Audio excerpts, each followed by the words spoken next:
단속선이 동해 대화태에서 충돌하는 사건이 벌어졌습니다.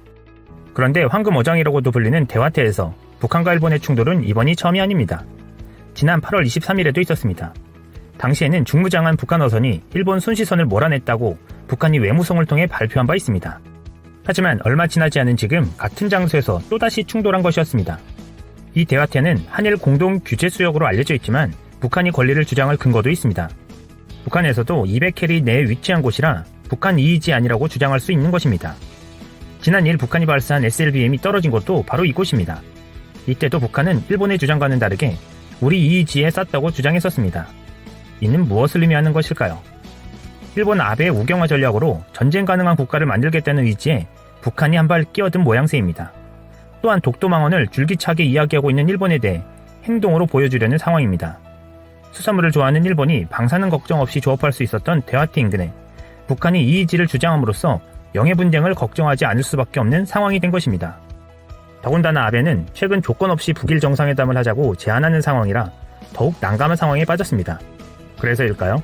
아베는 또 한 번의 굴욕 외교를 했습니다. 일본의 수산청 어업 단속선과 충돌해 바다에 침몰한 북한 어선 선원들을 전원 조사도 하지 않고 북측으로 인도한 것입니다.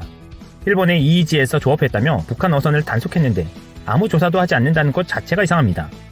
더군다나 북한 어선은 일본 단속선을 그대로 들이받았다라며 단속에 대해 공격적인 행동까지 서슴지 않았다고 수산청 관계자가 말했었는데도 말입니다. 그럼에도 불구하고 그냥 돌려보낸 이유에 대해 아베는 이렇게 말했습니다. 불법 조업이 확인되지 않은 점 등을 미뤄 신병 구속 등 강제 조치는 하지 않았다라고 말입니다. 이에 대해 아베가 상당히 저자세를 보였다며 의원들은 의문을 제기했습니다. 당장 자민당 출신의 한 의원은 선원 간부들을 국내로 연행해 조사할 수 있는 것 아니냐 라며 북한 측으로부터 압력이 있었느냐라고 따졌습니다. 또한 국민민주당 한 의원도 북한 선원들을 구조한 것은 좋지만 곧바로 풀어준 것은 의아하다라고 기자회견까지 열어가며 질책했습니다.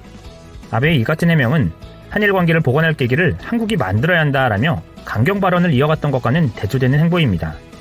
강자 앞에서는 저자세, 약자 앞에서는 고자세를 취하려는 아베의 행동은 전형적인 쫄보가 아닐까요? 이제 일본과 북한과의 영해 분쟁은 시작된 것으로 보입니다. 북한은 중무장한 어선을 대화태로 내보낼 것으로 보이고 또 한 번 일본과의 충돌은 불가피해 보입니다.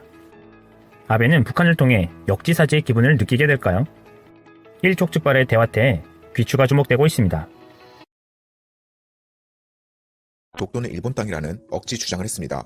방위백서는 일본 방위성이 영한 단위로 자국 주변의 안보 환경에 대한 판단과 방위활동 정책 등을 정리해서 내놓은 자료입니다.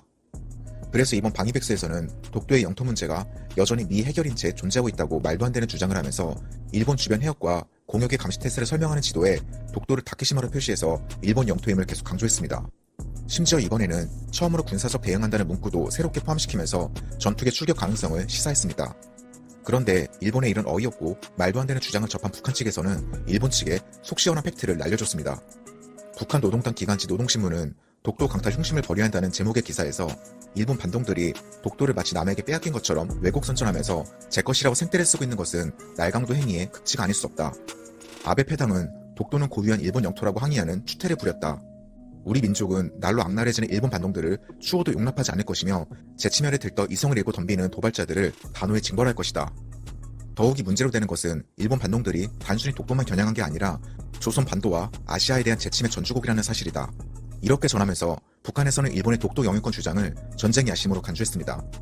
이어 삼국사기, 고려사, 성종실록 등 우리나라의 수많은 역사책들과 조선연안 수로집, 한국선지, 시마네 현지 등 일본 측 사료들에도 엄연하게 독도가 조선의 영토로 돼 있다고 강조하면서 우리의 신성한 영토인 독도를 함부로 넘보며 그것을 어떻게 하나 빼앗아내려고 분별 없이 날뛰고 있는 일본 반동들의 책동은 전체 조선 민족의 치솟는 격분을 자아내고 있다.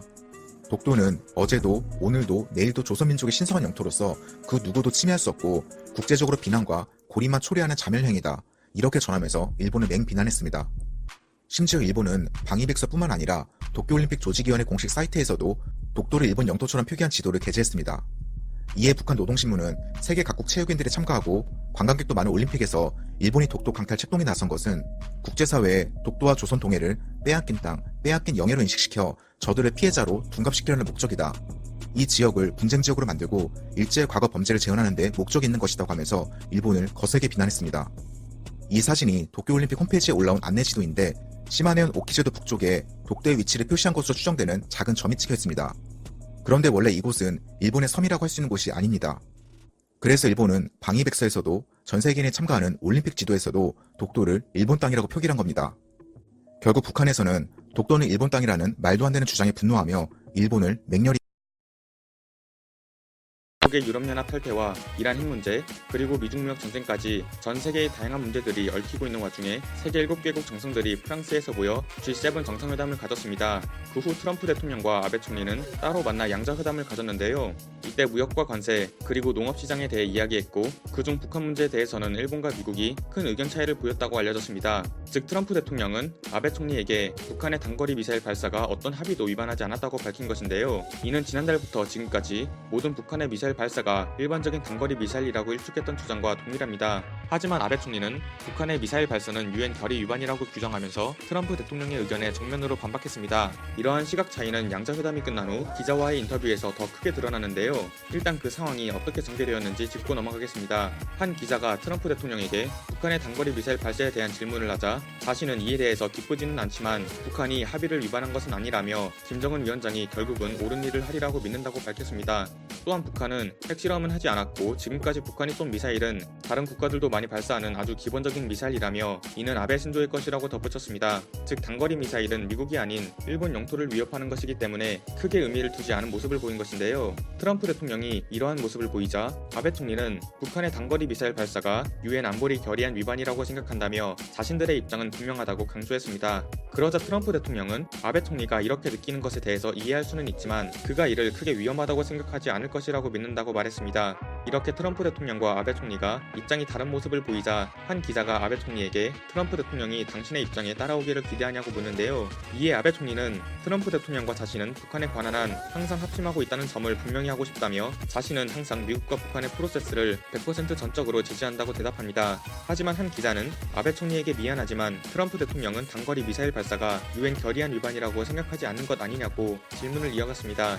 그러자 트럼프 대통령은 자신은 결코 김정은 위원장과 단거리 미사일에 대해 논의한 적이 없다며 장거리 미사일과 핵실험을 하지 않겠다는 약속은 어기지 않았다고 다시 한번 북한 미사일에 대해서 일축하는 모습을 보였습니다.